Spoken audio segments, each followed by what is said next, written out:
Assalamualaikum warahmatullahi wabarakatuh. Halo semuanya, jumpa lagi dengan saya Chow Sing Sing, kurator dari podcast Horror Night Story. Halo, apa kabar semuanya? Semoga kalian semua sehat-sehat ya. Dan pada hari ini saya akan melanjutkan treat horornya Mas Kalong yang menceritakan tentang Waduk Jagal ya. Jadi sebenarnya ini harusnya kemarin, cuman karena takutnya kalian bosen ya, akhirnya bagian keduanya saya ceritakan sekarang. Oke, daripada kita berlama-lama, mari kita simak ceritanya. Pak Waris benar-benar tak tidur sedikit pun malam itu. Ia gelisah dan takut. Sampai akhirnya siang itu Pak Waris baru keluar dari rumahnya. Tak ada kalimat apapun ketika dirinya berjalan keluar rumah dan berpapasan dengan warga setempat. Pak Waris terus melangkah sampai akhirnya dirinya berhenti pada rumah paling ujung. Pak Waris sedikit ragu. Namun ketika terbayang akan kengerian yang bakal menimpa ketiga pemuda itu dan seluruh warga desa, akhirnya dia memberanikan diri untuk mengetuk pintu yang ada di hadapannya. "Loh, Pak Waris, ada apa? Sini masuk dulu," ucap lelaki tua seumuran Pak Waris setelah menjawab salam dan membukakan pintu. "Kok tumben kesini? Ada perlu apa?" tanya si pemilik rumah. Saya kesini mau minta tolong. Ini penting dan sangat mendesak," jawab Pak Waris dengan suaranya. "Loh, ada masalah apa? Apa ada hubungannya sama proyek itu?" Iya mas. Jadi kemarin ada 3 pekerja baru di sana. Dan ternyata mereka sudah ditandai sama dukun yang bekerja sama dengan pemilik proyek. Loh, berarti kabar tentang orang pingsan yang ada di rumah kontrakan itu benar? Iya mas, benar. Jadi baiknya gimana mas menurut sampean? Jawab Pak Waris. Sulit. Kalau sudah berurusan sama proyek itu, saya juga nggak bisa apa-apa. Hanya bisa bantu doa dan menyarankan saja. Kalau bisa ya secepatnya mereka harus pergi dari sini. Kalau enggak, ucap lelaki itu tiba-tiba berhenti. Sama aja mas. Mereka mau pergi keluar pulau pun ya tetap mati. Ya, setidaknya kan itu bisa mengulur waktu, Riz. Kamu juga bisa ancang-ancang nantinya kalau benar-benar mau membantu mereka. Tapi saya ada firasat, Riz. Kalau salah satu bocah itu ada yang bisa menolong kedua temannya. Lanjut lelaki tua yang biasa dipanggil Mbah Sukir, salah satu orang tua yang juga dituakan di desa. Sejenak Pak Waris terdiam. Tak lama kepalanya yang sudah beruban manggut beberapa kali seolah mengerti akan firasat dari Mbak Sukir. Yuli, batin Pak Waris. Tapi ingat Luris, yang bakal kita hadapi ini bukan lagi makhluk berbangsa jin, melainkan iblis yang sudah dikontrak manusia untuk hajatnya. Sedikit geram kali ini suara yang diucapkan oleh Mbak Sukir. Selesai berbasa-basi, Pak Waris langsung pulang ke rumah dan menemui Yuli. Tak banyak yang dikatakan tentang rencananya. Hanya saja ketika Yuli mendengar penjelasan dari Pak Waris, Yuli sedikit tak percaya kalau keselamatan nyawanya berada di tangan Yuli. Kedua temannya juga ada di tangan Yuli. "Hah? Kok bisa gitu pak? Apa saya sanggup?" ucap Yuli setelah mendengar penuturan dari Pak Waris. Bisa, Le. Karena hanya kamu yang sampai saat ini sadar dan waras. Terang Pak Waris dengan suaranya yang berat. Hari itu sampai hari-hari berikutnya, keadaan Cahyo dan Agung tak juga kunjung membaik. Justru sekarang Agung yang awalnya linglung kini sudah tak sadarkan diri. Jika dilihat dari mata batin, sukma dari kedua teman Yuli ditarik oleh sosok yang malam itu mereka lihat. Hal itu membuat Pak Waris seketika panik dan was-was akan nyawa mereka berdua. Hanya ada dua kemungkinan: tinggal dengan keadaan gila atau meninggal. Sedangkan Yuli yang penasaran dengan rencana Pak Waris berubah menjadi gelisah ketika Pak Waris menceritakan tentang proyeknya. Wajah Yuli berubah menjadi tegang dan pucat setelah mendengar angka 20 nyawa menjadi tumbal proyek itu. Dan hal itu membuat mentalnya ciut. Terselip ada rasa takut dan marah menggurat dengan jelas pada wajahnya. Takut karena ia tahu betul dengan apa yang akan ia hadapi, dan marah pada ajakan Agung untuk mengambil pekerjaan sebagai kuli proyek ini. Intinya, semua masalah ini Bapak pasrahkan ke kamu, Yul. Bapak dan Mbak Sukir akan bantu kamu dari belakang, ucap Pak Waris memberi pesan. Terus nanti kalau saya gagal gimana, Pak? Sahut Yuli khawatir. Kalaupun gagal, kamu gak mungkin meninggal, Yul. Karena iblis itu sudah membawa kedua sukma temanmu. Sekarang tinggal kamunya aja. Mau lanjut atau mau melihat temanmu mati mengenaskan? Dengan rasa yang bercampur aduk, akhirnya Yuli menuruti Pak Waris. Dia kemudian melangkah masuk ke dalam kamar, di mana tubuh milik Cahyo dan Agung terbaring di atas ranjang tak sadarkan diri. Ada rasa kasihan dalam benaknya ketika melihat kedua temannya terbujur lemas.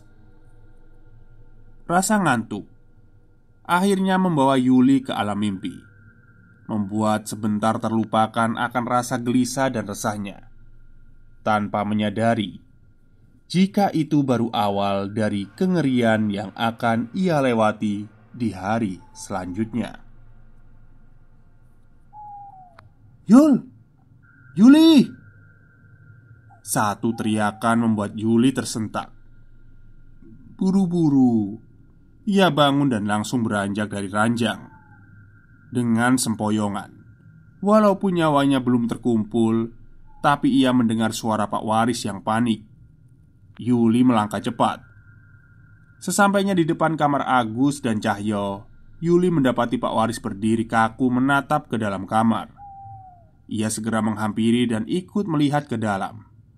Tepat di atas ranjang tanpa dipan, Yuli dan Pak Waris melihat tubuh dari Agus dan Cahyo mengejang hebat.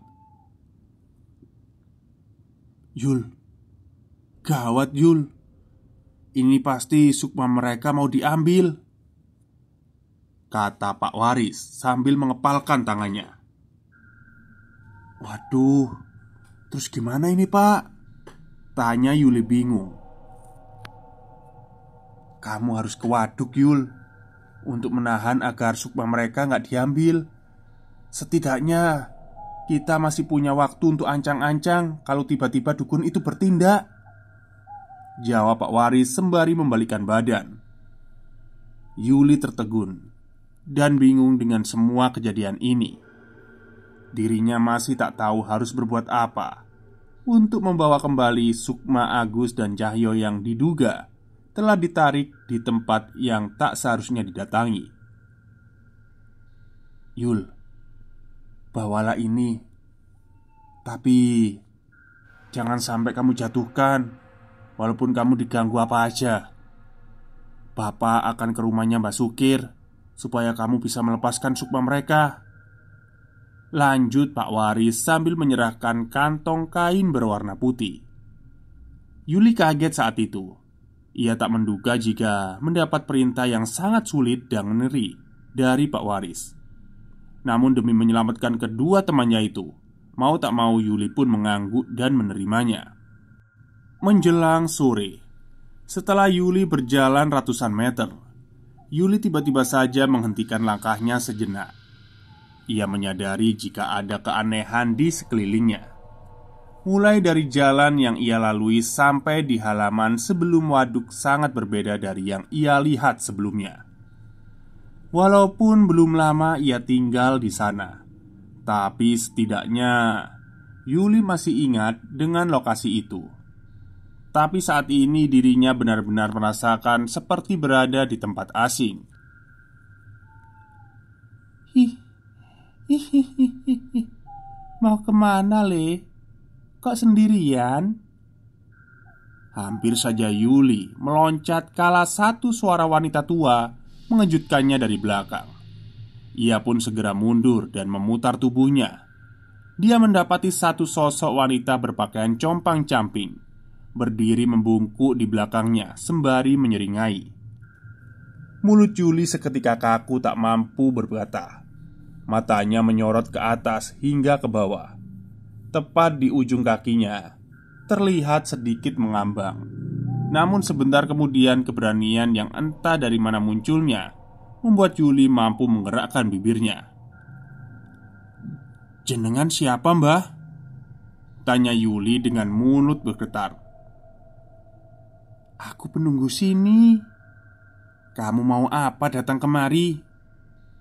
jawab sosok wanita tua itu. Yuli seketika terdiam. Mulai tersusupi rasa takutnya yang kembali datang. Apalagi saat matanya melihat wajah tua itu berubah menjadi menyeramkan. "Hiraukan saja, jangan ditanggapi." Tiba-tiba Yuli mendengar bisikan. Sebentar ia menyapu pandangannya ke sekeliling, tapi tak mendapati sosok pemilik suara itu. Yuli akhirnya membalikkan badan dan mengabaikan sosok wanita tua itu. Setelah tahu dan yakin kalau suara itu adalah milik Pak Waris. Peluh mulai membasahi wajah dan bajunya. Namun bukan karena lelah, melainkan ada tekanan rasa takut yang luar biasa. Semakin jauh melangkah, hawa di sekitar mulai berubah aneh. Ingin rasanya pulang, namun teringat akan keselamatan kedua temannya. Yuli kemudian menguatkan tekadnya. Penuh hati-hati Yuli melangkah menyusuri jalanan tanah menuju waduk. Meski gelap, tapi Yuli seolah ada yang menuntunnya. Ia sama sekali tak kesulitan menerobos kabut tipis yang menjadi penghalang. Yuli berhenti tepat di depan pagar besi pembatas antara lahan proyek dan lahan warga. Ia terdiam sejenak, pandangannya mengedar, menelisik di lahan yang begitu luas, mencari titik yang sudah diberitahu oleh Pak Waris. "Jangan lama-lama, waktumu nggak banyak." Kembali Yuli dikejutkan oleh suara yang membisik. Hal itu membuat Yuli menyadari jika dirinya tidak sendirian di tempat itu. Dan di depan, tepatnya di balik pagar besi pembatas, nampak beberapa orang berwajah pucat dengan pakaian layaknya kuli sedang menatapnya tajam. Seketika membuat tubuh Yuli merinding dan lemas. Apalagi ketika ia menoleh ke kanan dan ke kiri. Puluhan pasang mata juga sedang menatapnya dengan tatapan kosong. Tubuh Yuli merinding bukan karena wajah dan cara pandang mereka, tapi aroma tubuh mereka yang kental dengan perpaduan baru serta bunga kuburan. "Cepat masuk, gak usah dilihat." Lagi-lagi suara bisikan itu membuat Yuli terkejut dan mulai muncul keberanian. Dengan lutut bergetar, Yuli melangkah cepat. Beberapa kali ia berpapasan dengan sosok menyeramkan. Ia abaikan walaupun membuat keberaniannya sedikit demi sedikit luntur. Tapi Yuli terus melangkah, mengikuti bisikan dari Pak Waris. Puluhan meter setelah pagar besi, dia masuk ke area proyek. Tibalah Yuli di sebuah lubang yang begitu besar. Lubang itu membentuk cekungan yang masih berisi bongkahan batu besar dan kerikil. Yuli berhenti di sana menelan ludah memandangi ke bawah, begitu dalam dan gelap. Setelah memantapkan nyali dan tekad, Yuli akhirnya menuruni anak tangga. Sesampainya di bawah, Yuli diam sebentar, menikmati hembusan angin kencang menerpa tubuh dan wajahnya. Rasa dingin dan merinding seketika menjalar. Sesekali ia juga mendengar suara gemuruh dari depan. Dan beberapa kali Yuli mendapati batu dan kerikil bergetar, seolah akan ada air bah yang bakal muncul dari arah depan. "Sekarang, kamu jalan ke tengah waduk dan ambil pasak jagor yang tertanam di tiang paling besar. Harus cepat, Yul, karena Bapak dan Mbak Sukir hanya mampu mengawal sampai sini. Setelahnya Bapak serahkan kepadamu. Jangan lupa berdoa." Satu bisikan sekali lagi menguatkan jiwa raga Yuli. Yuli juga sadar akan makna dari kalimat itu, yang juga berarti nyawa kedua temannya ada di tangan Yuli. Yuli terus berdoa di setiap langkahnya, sembari menahan degupan jantung yang tak beraturan. Keringatnya bercucuran walau ada hembusan angin yang cukup dingin merasakannya. Yuli pun kemudian melewati bongkahan batu besar di tinggi dada, menembus kabut tipis yang mulai membatasi pandangannya. Namun, ketika dirinya tinggal berjarak beberapa meter saja dari tiang paling besar, tiba-tiba tubuhnya melemah. Kedua lututnya terasa tak bertulang, terpaku diam tanpa mampu bergerak. "Bocah nggak tahu toto kromo, beraninya kamu masuk kawasanku." Suara tawa dari sosok lelaki terdengar menggema di telinga Yuli. Suara itu terdengar begitu dekat dan seolah berada tepat di samping telinga kirinya. Hal itu membuat tubuh Yuli semakin kaku dan pucat. Sementara Yuli menoleh ke kiri, namun hanya ada hembusan angin yang dirasakannya. Ia kemudian menoleh kembali, menjejakkan kakinya, berniat meneruskan langkahnya menuju tiang paling besar. Setibanya Yuli di sana, tepat di depan tiang paling besar, lagi-lagi Yuli tergelak kaget. Berawal dari dengus nafas dan desis berbau busuk menerpa wajahnya, diikuti kemunculan bayangan hitam. Sekelebatan itu mengitari Yuli. Mata Yuli sendiri seperti tergerak sendiri mengikuti gerakan bayangan itu beberapa saat, hingga kemudian berhenti dan menjelma menjadi sosok lelaki berbulu tipis dengan dua tanduk di kepalanya. Sosok yang pernah Yuli lihat ketika ia menempati rumah kontrakan bersama Agus dan Cahyo sebelum ada kejadian mengerikan itu. Lagi-lagi sapuan angin dingin dibarengi dengan suara mengeram dari sosok bertanduk itu membuat keberanian Yuli rontok, apalagi ketika matanya saling beradu dengan bola mata sosok itu. "Selembar nyawamu itu gak ada gunanya untuk menukar sukma teman-temanmu. Kamu bocah, jangan sok berani." Kali ini Yuli hanya bisa diam. Rasa takutnya sudah tak terukur lagi. Jiwanya terasa mati. Jangankan untuk menyaut, mendongakkan kepalanya saja Yuli tidak berani. "Kalau mau keluar hidup-hidup, sekarang serahkan barang yang kamu bawa itu." Mendengar ucapan itu, Yuli tersentak. Ia baru saja ingat kalau di tangannya Yuli menggenggam sesuatu yang sejak tadi ia bawa dari rumah, dan itu adalah pemberian Pak Waris. "Tidak, tidak akan saya serahkan barang ini. Saya kesini gak ada urusan sama kamu.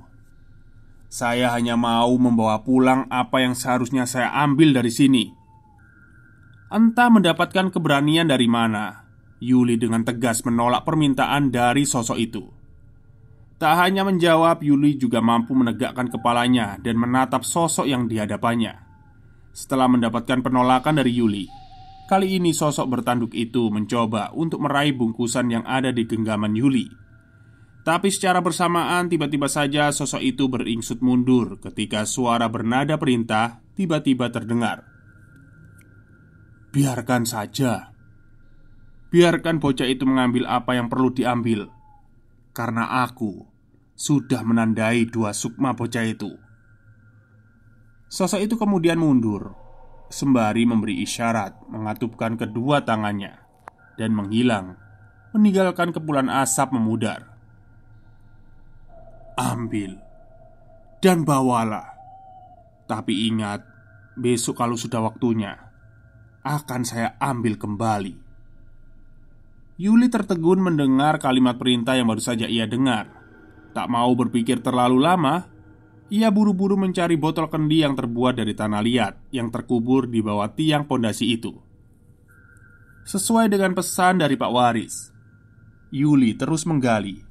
Entah sudah beberapa dalam, tiba-tiba Yuli mendengar suara orang merintih minta tolong dari segala sudut. Yuli mengabaikannya. Ia terus menggali sampai tak lebih dari 1 meter ia menemukan sebuah kendi yang ia maksud. Tak pikir panjang, Yuli mengambilnya dan kemudian menutup galian itu seadanya. Baru saja 5 langkah menjauh dari tempat galian, Yuli berhenti dan menoleh. Bukan karena suara panggilan, melainkan suara tangisan merintih memilukan dari arah belakang. Suara itu bukan hanya satu, tapi ada banyak dan saling bersautan. Sadar kalau itu bukan manusia, Yuli mempercepat ayunan kakinya. Tak berapa lama akhirnya Yuli sampai di tangga menuju atas. Baru saja kakinya menginjak anak tangga, lagi-lagi Yuli menoleh ke belakang kala suara tak asing memanggil namanya. "Yul, tolong aku Yul, Yuli." Gemetar Yuli saat itu. Ia hafal betul dengan suara yang baru saja ia dengar. Itu adalah suara Cahyo. Apalagi saat Yuli memberanikan diri menoleh ke belakang, satu pemandangan mengerikan harus Yuli lihat dengan mata kepalanya sendiri. Di mana tepat di tiang paling besar, tubuh lemas Cahyo tak berdaya sedang dicabik-cabik oleh makhluk bertanduk. Tubuhnya dirobek, mengeluarkan isi perutnya. Yuli yang saat itu jelas melihatnya, seketika jatuh. Jiwanya terguncang hebat kala melihat pemandangan mengerikan itu. Namun sesaat kemudian Yuli tersentak lagi oleh suara bisikan Pak Waris yang segera memberi perintah untuk segera mundur dan keluar dari area waduk. Sadar itu hanya ilusi, Yuli kemudian bangkit dan segera menaiki anak tangga. Namun lagi-lagi keganjilan lain dirasa Yuli.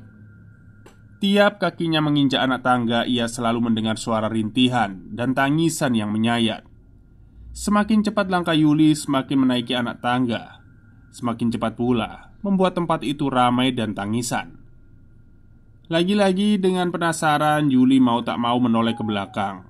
Seketika itu, tubuh Yuli mempias pucat melihat puluhan sosok pocong dengan kain lusuh telah berdiri tepat di bawahnya. Puluhan sosok pocong itu menjulurkan tangannya, layaknya melambaikan tangan. Namun Yuli segera sadar kalau niatnya hanya membawa kendi itu pulang. Sekali lagi Yuli mendapatkan keberanian dari sentakan bisikan Pak Waris, membuat kakinya semakin jauh melangkah dan meninggalkan area waduk. Sesamanya di atas, Yuli semakin berjalan cepat. Bahkan setelah melewati pagar besi sebagai pembatas, ia masih berlari tanpa merasa lelah sedikit pun. Puluhan meter telah Yuli lalui, nafasnya juga sudah tak beraturan, seirama dengan degap jantungnya. Tapi dirinya enggan untuk berhenti. Yuli benar-benar merasakan jika tak ada lagi bagian dari tubuhnya yang tak berkeringat. Namun hal itu tak menyurutkan langkah kakinya agar terus berlari, meninggalkan jauh area waduk besar, tempat yang tak ingin ia lagi masuki. Kelegaan segera mengurat di wajah Yuli kala menatap ke depan. Terlihat kerlipan cahaya dari rumah-rumah warga. Semangat Yuli akhirnya tumbuh. Ia segera memelankan ayunan kakinya menuju rumah Pak Waris. Tak lama Yuli yang baru saja tiba di halaman rumah Pak Waris segera merobohkan tubuhnya setelah menaruh kendi di atas meja. Matanya sebentar terpejam sembari mengatur nafasnya yang belum teratur. "Alhamdulillah Yul," ucap Pak Waris. "Setelah ini mandi dan istirahat. karena ritual sesungguhnya baru akan dimulai nanti malam." Yuli yang mendengar ucapan Pak Waris hanya diam. Ia masih memejamkan mata meski mampu mendengar ucapan Pak Waris.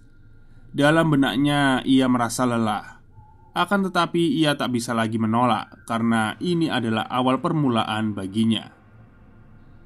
Oke, bagian ketiganya besok mungkin ya, untuk Waduk Jagal. Karena ini kemungkinan ada 4 series, 4 part ya. Cuman insya Allah kalau bisa besok langsung tamatnya gitu. Oke, mungkin itu saja cerita untuk hari ini. Terima kasih untuk semuanya yang mendengarkan. Wassalamualaikum warahmatullahi wabarakatuh.